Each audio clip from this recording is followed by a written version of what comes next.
Hello guys, आज म धेरै दिनपछि आएँ मेरो ग्रिन हाउसमा। स्ट्रबेरी छ यता हाम्रो स्ट्रबेरी चाहिँ निकालेर फालिदिनु पर्यो।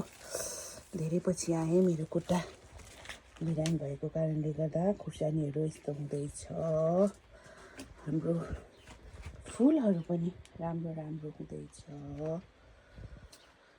इस्कुसको मुन्टा चाहिँ टिप्दै खाइरहेको छौँ। अनि टमेटोहरू चाहिँ ठुलो ठुलो अझै भइरहेको छ। टमेटोहरू राम्रो टमेटोजहरू। अनि त्यसै गरेर यता फेरि अर्को इस्कुसको मुन्टा चाहिँ खाइरहेको छौँ। यही भइहाल्यो इस्कुसको मुन्टा। त्यस्तै गरेर सिमी हेर्न सक्नुहुन्छ यहाँ। हाम्रो सिमी हुँदैछ, बिस्तारै बिस्तारै फुल लाग्दैछ।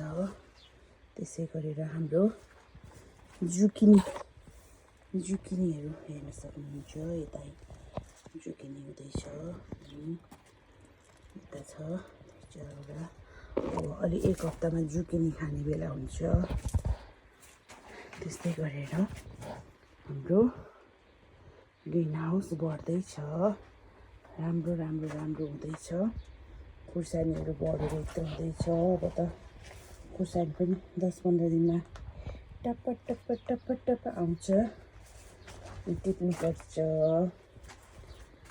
अरूभन्दा पनि यो हेर्नु न, टमेटोजहरू पो कस्तो राम्रो कि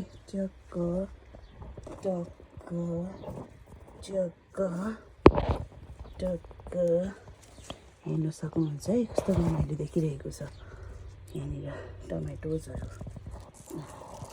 वाउ।